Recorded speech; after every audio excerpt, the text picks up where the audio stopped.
E antes de começar, a gente gostaria de agradecer o Pelé Arena Café e Futebol, que cedeu esse espaço bacana para as nossas gravações. E hoje a gente está desfalcada de novo da nossa comentarista Alessandra Flores, que está no Rio de Janeiro no Pan American Challenge de hóquei sobre grama. A seleção brasileira já estreou contra a seleção de Bermudas e ganhou por 3-0. A próxima partida é contra a Guiana e no próximo programa ela já vai estar aqui com a gente, tomara que seja campeã. E na 13ª rodada do Campeonato Brasileiro, o que não faltou foi gol. A rede foi balançada 32 vezes, uma média de 3 gols por partida. Mas a gente vai começar falando então pelo meião da tabela e justamente pelo único jogo que não balançou as redes. Foi Internacional e Atlético Goianiense lá no Beira-Rio, que ficou no 0-0, né? O Atlético Goianiense vem surpreendendo, né? Já vem de 2 vitórias seguidas, porque o empate contra o São Paulo pode ser considerado uma vitória, que foi lá no Morumbi. Ganhou do Cruzeiro por 2-0. E agora empatou com o Inter, lá no Beira-Rio. O Internacional está muito desfalcado. É verdade. 6 jogadores estão com contusão, estão suspensos, é muito desfalque. Tá ali todo capenga, todo remontado. E a gente não pode dizer que o Inter não tentou, né? O Inter foi buscar o resultado, até porque estava em casa, tinha mesmo que ir para cima, mas o Atlético Goianiense se fechou ali e ficou naquela coisa. O Inter o tempo inteiro tentando, o Atlético Goianiense segurando muito bem. Teve até a estreia do Jô, que veio lá do Manchester City, que era o Jô do Corinthians, ex-Corinthians. Estreou bem, assim, mostrou que não tá aí pra brincar. Começou, teve suas participações, mas o Atlético Goianiense conseguiu segurou muito bem a investida colorada. Ele jogou assim, se posicionou desse jeito também, né, contra o Cruzeiro, fechou ali a defesa bem estruturada, não deu brecha pro Internacional, por mais que ele tentou, o Inter até chegou no gol, mas o Atlético Goianiense foi competente e conseguiu segurar ali o empate. E o Inter continua ali na busca pelo G4, na 7ª posição, com 19 pontos. E o Atlético Goianiense está ali, no limite da zona da degola, na 15ª posição. E com a vitória do Atlético Paranaense e do Avaí, foi por pouco que ele não é ultrapassado, exatamente. Né? E agora a gente vai para Cruzeiro e Botafogo. No reencontro entre Louco Abreu e Papai Joel, deu Louco Abreu. O Louco Abreu estava 3 meses sem jogar, porque estava lá na Copa América, campeão, né, pelo Uruguai da Copa América. Com cavadinho e tudo. Voltou enfrentando o desafeto, Papai Joel, porque eles tiveram um atrito antes do Louco Abreu, antes do Joel sair, eles tiveram um atrito. Mas o Louco Abreu foi lá, um chute cruzado de fora da área, foi até um bonito gol. O Louco Abreu garantiu a vitória do Botafogo. E o Cruzeiro sofreu a sua 2ª derrota seguida, né? Perdeu para o Atlético Goianiense na semana passada e agora perdeu também para o Botafogo por 1-0. E o Papai Joel levou a pior na disputa ali com o Louco Abreu. Eles não foram muito polêmicos e tal nos comentários, mas o Louco Abreu falou que gosta do jogo mais aberto, né? A principal crítica dele em cima do Joel é que ele muito retranqueiro, jogava na retranca. Vamos ver agora, né? Como segue o Botafogo com o Louco Abreu de novo. Vai pegar o Figueirense agora, aqui em Florianópolis. O próximo jogo do Botafogo é contra o Figueirense. E agora, pulando de 1-0, que foi o Botafogo contra o Cruzeiro, para um 4-0, uma goleada surpreendente. O Ceará, que estava 5 partidas sem perder, recebeu um 4-0 do Fluminense, que foi, o jogo do Fred. O Fred saiu das cinzas e no segundo tempo provou que ainda é o matador do Fluminense. Pois é, foi o jogo do Fred e dos Rafaels, né? O Fred marcou seu primeiro gol pelo Fluminense no Campeonato Brasileiro, ele só tinha marcado pelo Brasil na Copa América. E desencantou, marcou ali de cabeça. E os dois, o Rafael Sobis e o Rafael Moura, marcaram também pelo... E o 4º gol do Fluminense foi do Souza, também num bate-rebate meio complicado ali na área. Souza garantiu para o Fluminense. O jogo começou assim, fechado, aquele jogo truncado. Primeiro tempo parecia que não ia dar em nada, até que o Fred abre o placar. E quando volta para o segundo tempo, aí vira festa. O Ceará murchou, até porque teve um jogador expulso, né? O Heleno cometeu um crime. Ele levantou o pé no peito do Fred de um jeito que não tem justificativa. É uma voadora, praticamente. Foi direto pro cartão vermelho e o Ceará foi prejudicado, jogou o segundo tempo inteiro com um a menos. E aí murchou quando tomou o segundo gol no comecinho do segundo tempo. E aí foi caminho livre pros meio-campistas e os atacantes acabarem com o jogo. Rafael Sobis, Rafael Moura, que entrou no lugar do Rafael Sobis, o Souza e o Fred garantiram os 4 a 0. O Ceará até tentou, né? Meteu uma bola na trave ali com o Marcelo, mas não passou disso, não conseguiu nem reação, nem marcar ali de misericórdia e tá ali na 10ª posição. Na 10ª posição. O Fluminense encostando. Aliás, os times cariocas estão cada vez subindo mais. O Fluminense tá encostando, o Botafogo tá encostando, o Flamengo tá lá. E o Fluminense tá ali naquele meião, que tá meio enrolado com os empates, na 8ª posição.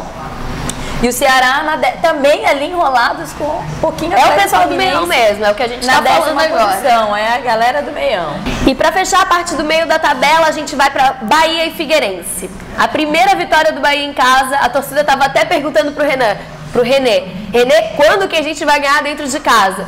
E foi contra o Figueirense, Reinaldo e Figueirense se reencontrando, Reinaldo já marcando gol no seu ex-clube, 3 a 1. Pois é, o Bahia que sempre, nas últimas rodadas, vinha nadando e morrendo na praia. Nesse jogo, desencantou, levou a vitória em casa ali, por um suspiro do René Simões, que já estava ali com uma dor de cabeça por não ganhar em casa. E o Bahia vem se garantindo com seus veteranos, né? O Jobson e o Reinaldo, que jogaram bem, e o Ricardinho e o Carlos Alberto, que nem tanto, né? O Figueirense é um time jovem, mas não conseguiu passar por cima do Bahia, ainda mais dentro de casa, que tava aquela pressão para ganhar. O Figueirense, Jorginho começa a ter ali uma pontadinha de dor de cabeça. Na verdade, pontadinha não, uma pontadona, porque dá 6 jogos sem vitória. A época de amor com o Jorginho tá começando a acabar, porque o Figueirense tá ficando já no 12º lugar. Deu uma descida forte. Tinha começado muito bem.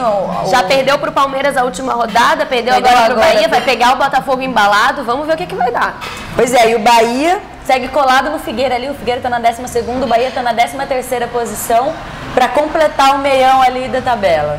E quem tá logo em 14º é o Atlético Mineiro, que jogou contra o Palmeiras e foi aquele jogo da provação, né? O Palmeiras ficou naquele sufoco o tempo todo, foi um 3 a 2 sufocante, mas conseguiu a vitória em cima do Atlético Mineiro. O Atlético Mineiro está em 14º, o Palmeiras está encostando e o jogo foi um jogo bom de assistir. Foi o jogo dos renegados.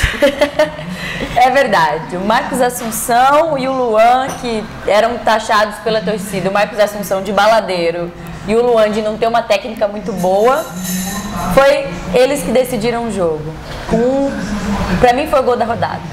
Um golaço do Marcos Assunção de fora da área, chutão no ângulo. Ele que faz isso muito bem, né? Pra cobrar a bola parada, ele é muito golaço mesmo. No gol do Luan, ele que deu assistência também, que também foi um belo gol. E foi assim, o Palmeiras tá 100% ainda dentro de casa, né? Não perdeu ainda. Não perdeu ainda. E os 2 primeiros gols que o Palmeiras tomou dentro de casa, não é dentro de casa, né? No Canindé. Mas tudo bem, contaremos como casa. Os primeiros 2 gols que o Palmeiras tomou foi justamente nesse jogo na 13ª rodada. Então o Palmeiras estava indo muito bem dentro de casa. Apesar de ter perdido, quem se destacou pelo Atlético Mineiro foi o Magno Alves, que fez um gol. E pelo lado do Palmeiras, o Valdívia começou a articular, né? Tá começando a retomar o ritmo de jogo. Né? Foi o gol da superação. E pra a torcida do Palmeiras fazer as pazes ali com o Marcos Assunção e com o Luan, o Luan que melhorou a técnica, e o Marcos Assunção, vamos ver se ele diminui as baladas, né? E pulando para a parte de baixo da tabela, depois de ficar bastante tempo nas mãos de Avaí e Atlético Paranaense, agora a lanterna está na mão do América Mineiro, que perdeu para o Coxa dentro de casa. Pois é, o Coxa venceu a sua primeira como visitante e o estádio vazio, né? O América Mineiro já tinha contra o Figueirense no jogo passado, quando jogou em casa da última vez, tinha jogado contra o Figueirense com um pouquinho mais de 700 pessoas em campo. Dessa vez teve 632. O América Mineiro não está numa boa fase e o Coxa tava embalado, tava se aproveitando da fragilidade, né, do América Mineiro. Fez 3 gols, gol do Marcos Aurélio logo no comecinho para dar aquela ducha de água fria no América Mineiro. E aí o América Mineiro tentou dar uma reagida, mas não conseguiu. O Coxa fez o segundo gol com o Bill. Aí descontou com o Kempis, mas no finalzinho ainda teve outro gol do Coxa com o Marcos Aurélio. 3-1 pro Coxa, a primeira vitória fora de casa. E o América Mineiro lá em último colocado, com a vitória do Atlético Paranaense. O Atlético Paranaense ganha no número de vitórias conquistadas, então o Atlético Paranaense passa na frente, o América Mineiro tá lá amargurando a última... Pegou a lanterna, né? E Atlético Paranaense e Santos, o Atlético conseguiu a sua segunda vitória no campeonato. E o Santos a segunda derrota consecutiva. E o Santos a segunda derrota consecutiva. Mas segunda derrota consecutiva é uma coisa meio vaga, porque aquele jogo foi tão brilhante que a derrota do Santos foi esquecida. Todo mundo só fala do brilhantismo do jogo, brilhantismo de Ronaldinho Gaúcho, brilhantismo de Neymar. Ninguém nem lembra que quem perdeu foi o Santos. Aquele gol do Neymar merece placa mesmo, foi... E a falta cobrada pelo Ronaldinho Gaúcho é de dar risada até agora, né? Enganou todo mundo, a barreira pulou e ele... O Santos que decepcionou. Jogou muito bem lá na Vila Belmiro contra o Flamengo, mas contra o Atlético Paranaense... Até buscou, mas o campo parecia uma piscina. Tava completamente alagado e isso pro Santos é muito ruim. Eles jogam com a bola no chão, ali aquela tabelinha rápida, prejudicou muito o Santos. O Paulo Henrique Ganso desapareceu, sumiu no jogo.